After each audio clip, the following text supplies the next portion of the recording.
नमस्कार दोस्तों। बिहार पुलिस में हवलदार क्लर्क की एक नई भर्ती निकाली गई है, जिसके लिए ऑनलाइन आवेदन करने का डेडलाइन आ चुका है। इस वीडियो में मैं पूरी जानकारी बताऊंगा कि जो ये नई भर्ती निकाली गई है बिहार पुलिस हवलदार क्लर्क का, इसका फॉर्म कौन लोग भर सकते हैं, उनका उम्र क्या होना चाहिए, साथ में आपका जो ये हाइट है वो कितनी होनी चाहिए, चेस्ट कितनी होनी चाहिए, सारी चीज़ें बताऊंगा। सिलेक्शन प्रोसीजर कैसे होगा, हर एक चीज़ इस वीडियो में बताई जाएगी। वीडियो को ध्यानपूर्वक देखिए और अगला वीडियो जब आप देखेंगे ना तो मैं आपको फॉर्म फिलअप का भी वीडियो लाऊंगा। इसका कि फॉर्म कैसे भरना हो वीडियो आप चैनल पर जाकर देख लीजिएगा, कल वो वीडियो आपको मिलेगा। उसको देखकर फॉर्म को भी आप अप्लाई करिएगा, क्योंकि ऑनलाइन माध्यम से ये प्रक्रिया होने वाला है।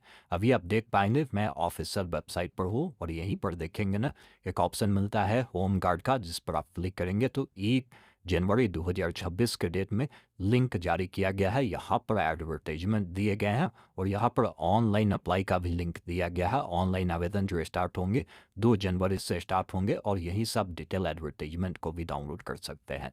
तो आइए पहले एक एक कर सभी चीज़ों को समझते हैं। तो वीडियो को लाइक कर चैनल को सब्सक्राइब जरूर कर लीजिए। इस प्रकार की जो भी अपडेट होगा ना आपको मिलता रहेगा। सबसे पहला चीज़ है कि डेडलाइन है कि 2 जनवरी से इसका आवेदन स्टार्ट होंगे। 2 फरवरी 2026 तक आप इसके लिए अप्लाई करेंगे। इसका जो विज्ञापन संख्या है 01/2026 होने वाले हैं। ये जो आपके पोस्ट होने वाले हैं हवलदार क्लर्क, जिसे हम लोग हिंदी में अधिनायक लिपिक के नाम से जानते हैं, इसमें सैलरी आपके लेवल 4 की होगी। 64 सीटों पर ये जो भर्ती प्रक्रिया है वो निकाला गया है, जिसके लिए ऑनलाइन माध्यम से एप्लीकेशन जो है इनवाइट किए गए हैं। अप्लाई करने का लिंक ऑनलाइन ही रहने वाले हैं। बात करें इसके लिए कौन लोग पात्र है आवेदन करने के लिए, तो भारतीय नागरिक मतलब ऑल इंडिया से कैंडिडेट अप्लाई कर सकते हैं, चाहे आप पुरुष हो या महिला हो या थर्ड जेंडर हो, फिर भी फॉर्म को आप अप्लाई कर सकते हैं। बात करें शैक्षणिक योग्यता क्या है, तो शैक्षणिक योग्यता बोला गया है कि आप इंटर कक्षा पास किए हैं फॉर्म को भर सकते हैं, या इंटर के समकक्ष अगर आपके पास क्वालिफिकेशन है तो भी फॉर्म को भर पाएंगे। बशर्ते ध्यान ये रखना है कि 1 अगस्त 2025 तक आप इंटर पास होने चाहिए। उम्र सीमा की बात करें तो इसमें उम्र जो रखा गया है इसका भी जो गणना है 1/8/2025 के अनुसार होगा और मैट्रिक के जो प्रमाण पत्र है उसके अकॉर्डिंग ये लोग उम्र आपका मान्य करेंगे। मतलब क्या है कि इसमें जो अगर आप जनरल वाले लोग हैं पुरुष है तो आप कम से कम 18 साल का होने चाहिए, अधिकतम 37 वर्ष के होने चाहिए। जनरल का कोई महिला है तो 18 से लेकर 40 वर्ष की है तो फॉर्म को अप्लाई कर सकती है। वही कोई BC EBC वाले पुरुष महिला है तो उनको 18 साल से लेकर 40 साल तक दिए गए हैं।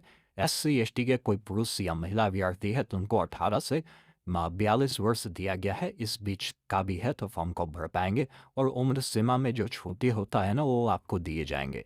बात करें इसमें क्या आपकी शारीरिक मापदंड होगी, तो इसमें समझ लीजिए अगर कोई जनरल वाले पुरुष है या पिछड़ा वर्ग के कोई पुरुष है तो उनको कम से कम उनकी जो हाइट है 1 65 सेंटीमीटर होना चाहिए। कोई अत्यंत पिछड़ा वर्ग के अगर कोई पुरुष है तो उनका हाइट 1 60 सेंटीमीटर होना चाहिए। कोई अनुसूचित जाति एवं अनुसूचित जनजाति के पुरुष है तो उनका जो हाइट है 1 60 सेंटीमीटर होनी चाहिए। और सभी वर्ग के जो महिला अभ्यर्थी है जो फॉर्म भरना चाह रही है तो उनका हाइट 1 55 सेंटीमीटर है तो फॉर्म को भरिए, इससे कम है तो फॉर्म को भरने से कोई मतलब नहीं है। बात करें चेस्ट का तो ये सिर्फ पुरुष अभ्यर्थियों पर जो है लागू होगा।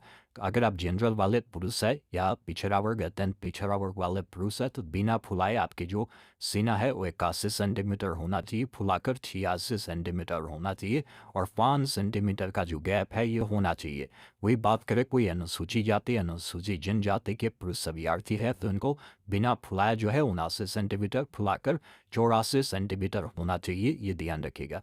बाकी कोई महिला अभ्यर्थी है तो इनका वजन देखा जाएगा या आप जो है 48 kg का कम से कम होना जरूरी है, ये भी आपको विशेष तौर पर ध्यान रखना है। बात करें इस भर्ती की जो चयन प्रक्रिया है वो कैसे होगा, तो इसका जो चयन प्रक्रिया है लिखित परीक्षा के आधार पर होगा और साथ में जो शारीरिक दक्षता परीक्षा है वो आपसे दिया जाएगा। इन दोनों के आधार पर आपकी मेरिट बनेगी।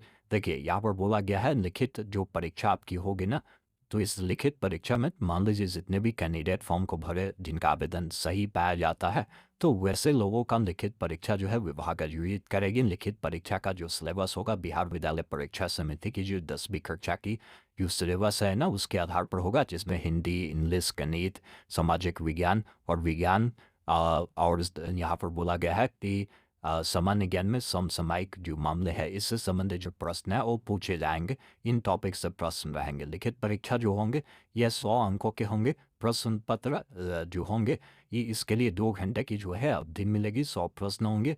एक सही करने पर जो है आपको 1 अंक आपको दिए जाएंगे। और यहाँ पर कहीं भी ये नहीं लिखा हुआ नेगेटिव मार्किंग को लेकर, तो यहाँ पर नेगेटिव मार्किंग नहीं है, होगा।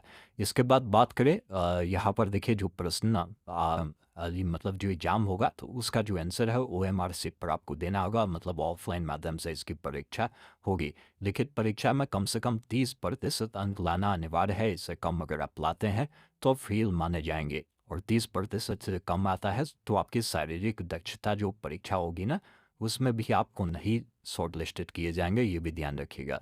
लिखित परीक्षा में प्राप्त अंकों के आधार पर जो भर्ती है ना, भर्ती का 5 गुना कैंडिडेट को जो है शारीरिक दक्षता परीक्षा के लिए बुलाया जाएगा। तो देखिए ये 30% जो दिया गया है ना, इस प्रतिशत पर नहीं आना है। लिखित परीक्षा 100 अंकों का है तो इसमें जितना बेहतर से बेहतर स्कोर है उतना बेहतर स्कोर आपको करना है, तभी जाकर आपकी जो शारीरिक दक्षता परीक्षा होगा उसमें आप भाग ले सकते हैं। क्योंकि भर्ती की संख्या बहुत कम है, 64 सीटों पर ही भर्ती है, ये भी आपको ध्यान रखिएगा। बाकी जो अंतिम आपका जो चयन सूची है लिखित परीक्षा के आधार पर नहीं होगा। ये लिखित परीक्षा सिर्फ जो है ये शारीरिक दक्षता परीक्षा में कैंडिडेट को शॉर्ट लिस्टेड करने के लिए, बुलाने के लिए किया जाता है। ये ध्यान रखिएगा। मतलब बिहार पुलिस में जो रूल होता है ना उसे अकॉर्डिंग रूल है चयन प्रक्रिया का। देखिए शारीरिक दक्षता परीक्षा को लेकर भी आपको यहाँ पर जो है जानकारी आपको दिए गए हैं, जिसमें देखिए ये भी आपका जो शारीरिक दक्षता परीक्षा है ना ये 100 अंक का होने वाला है, जिसमें आपकी दौड़ होगी। दौड़ के लिए अधिकतम आपको 50 अंक मिलेंगे। इसमें क्या है ना कि 1.6 किलोमीटर की जो है आपकी पुरुष अभ्यर्थी की रनिंग होगी। इसके लिए अधिकतम 6 मिनट दिए जाएंगे। अगर आप 5 मिनट से कम में दौड़ जाते हैं तो आपको 50 अंक मिल जाएगा। 5 मिनट से लेकर 5 मिनट 20 सेकंड तक लेते हैं तो 40 अंक मिलेगा। 5 मिनट 20 सेकंड से 5 मिनट 40 सेकंड तक लेते हैं तो 30 अंक मिलेगा। 5 मिनट 40 सेकंड से लेकर 6 मिनट तक अगर टाइम लेते हैं तो आपको 20 अंक मिलेगा। और 6 मिनट से कोई अभ्यर्थी अधिक समय लेता है तो वो जो है असफल घोषित कर दिए जाएंगे। मतलब आपको वहीं से हटा दिया जाएगा। वही कोई महिला अभ्यर्थी है और जब वो जाएगी ना रनिंग करने तो उनको 1 किलोमीटर की रनिंग 5 मिनट में अगर आप करते हैं ना, यहाँ पर बोला गया 5 मिनट तक है, अगर आप 4 मिनट से कम में कर लेते हैं तो आपको 50 अंक मिल जाएगा। 4 मिनट से लेकर 4 मिनट 20 सेकंड पर आपको 40 अंक है।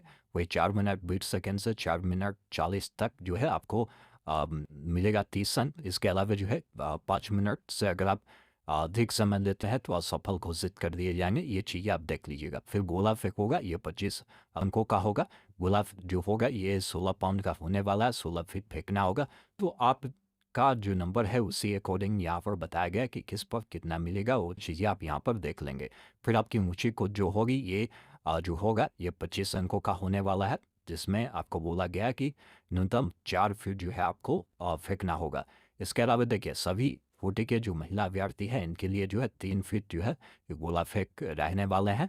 बाकी अंतिम जो मेघा सूची आपका निर्माण होगा यही जो आपका ये है ना, जैसे दौड़ हुआ, ऊंची कूद हुआ, इसके अलावा गोला फेंक हुआ, इन सब के आधार पर जो है आपकी अंतिम मेघा सूची जो है बनाई जाएगी। बाकी यहाँ पर देख लीजिएगा आपको ये भी बताया गया है कि किस कैटेगरी में कितनी भर्तियाँ है, वो जानकारी आपको देखने को मिल जाएगा। बाकी यहाँ पर एप्लीकेशन फी की बात की जाए तो आप किसी भी कैटेगरी के लोग हैं ना तो मात्र 100 रुपये ही आवेदन शुल्क आपको देना होगा। बात करें डॉक्यूमेंट में क्या क्या लगेगा तो देखिए सबसे पहला चीज़ है कि आपका जो पासपोर्ट साइज का फोटो है ना वो रंगीन होना चाहिए, 2 महीना से ज़्यादा पुराना नहीं होना चाहिए और उसका बैकग्राउंड सफ़ेद होना चाहिए, ये ध्यान रखिएगा। 15 से 25 KB के अंदर में जो है ये फ़ोटो आपका चलने वाला है। इसके अलावा आपका जो सिग्नेचर है वो आपको लगेगा। फिर आपको जाति प्रमाण पत्र जो है आपको देना होगा। इसके अलावा BC वालों को NCL सर्टिफिकेट भी जो है यहाँ पर ज़रूरत पड़ेगी।